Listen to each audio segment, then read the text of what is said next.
Bismillahirrahmanirrahim. Assalamualaikum warahmatullahi wabarakatuh. Perkenalkan, nama saya Muhammad Walikul Bahri Amanda Kusuma, perwakilan dari kelompok C5 kelas 5C yang akan mempresentasikan mengenai alat rekam percepatan gempa. Halo viewers, di sini akan kami jelaskan tentang alat rekam percepatan gempa dari kelompok C5.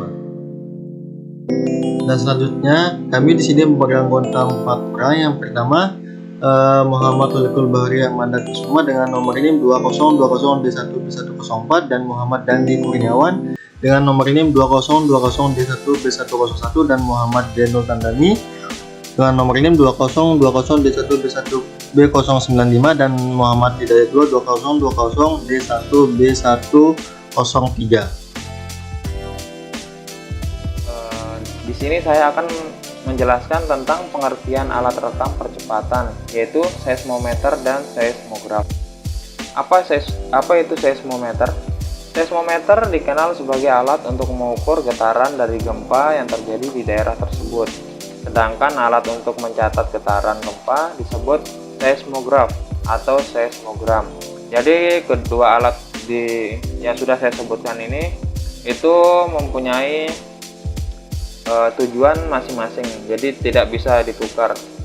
Misalnya seismometer itu untuk mencatat, kemudian seismograf juga bisa untuk mengukur. Jadi seismometer itu dikhususkan hanya bisa untuk mengukur getaran gempa, sedangkan seismograf itu hanya bisa untuk mencatat. Karena seismograf ini nanti saya contohkan gambar yang ada di bawah. Kemudian cara kerja perekam seismograf.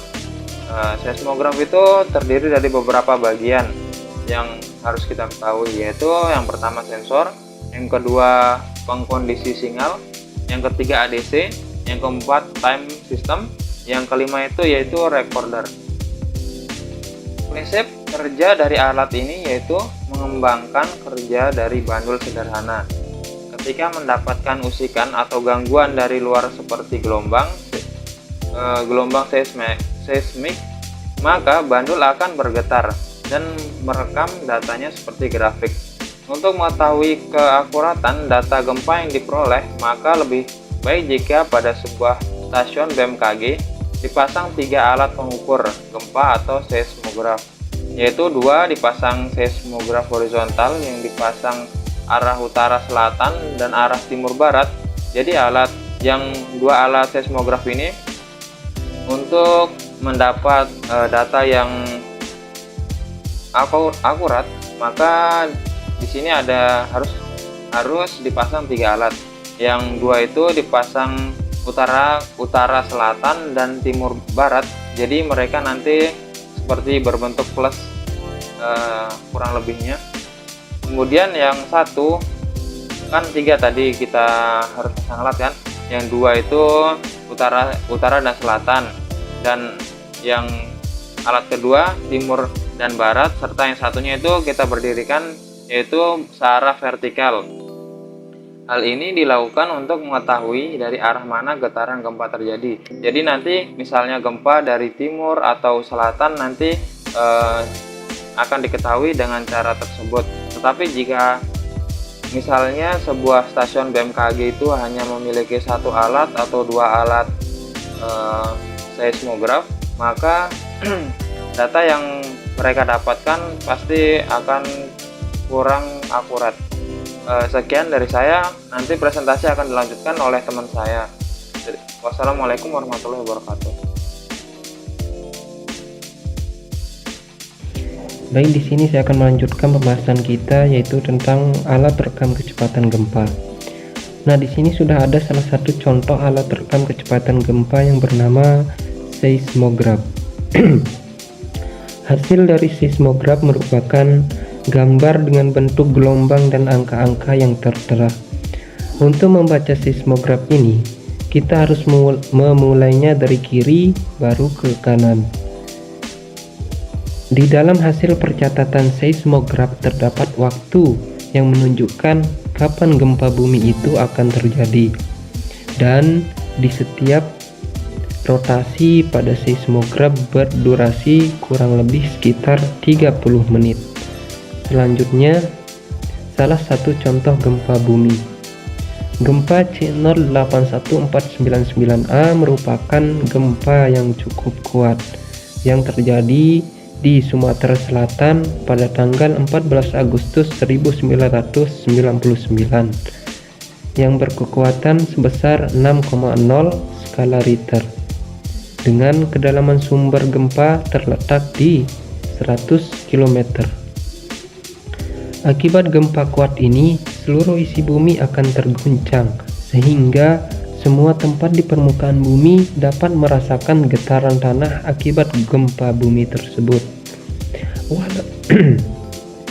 Walaupun amplitudo pergerakan tanah dalam orde milimeter, getaran atau pergerakan tanah dapat diukur melalui seismometer di stasiun penerima. Seismometer mengubah dimensi dalam kurung milimeter per detik atau milimeter per detik kuadrat menjadi dimensi tegangan listrik atau MP dan direkam sebagai deret waktu berupa bilangan digital. Rekaman ini dapat disajikan kembali sebagai seismogram. Seismogram adalah data runtuh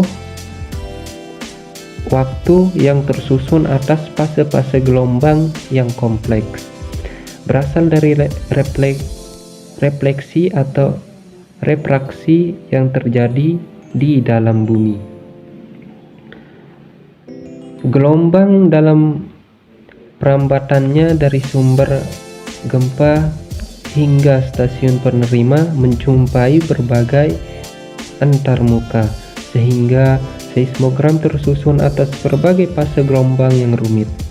Dari catatan waktu tiba fase gelombang, struktur kecepatan perambatan gelombang P dan S dapat diinterpretasikan melalui aplikasi atas teori inversi karena jumlah data waktu tempuh gelombang P jauh lebih banyak daripada jumlah data waktu tempuh gelombang S.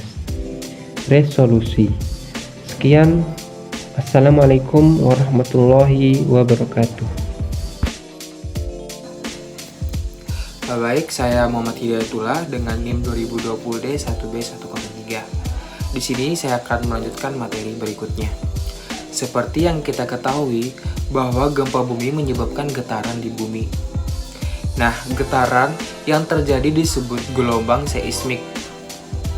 Gelombang seismik direkam oleh alat yang disebut seismograf.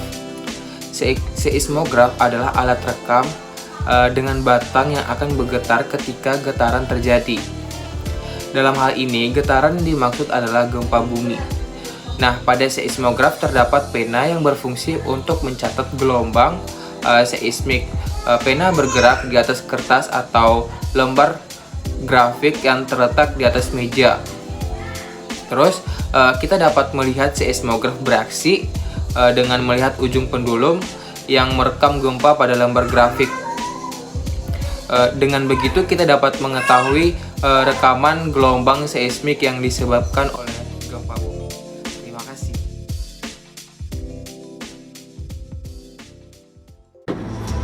Sekian presentasi dari kelompok kami.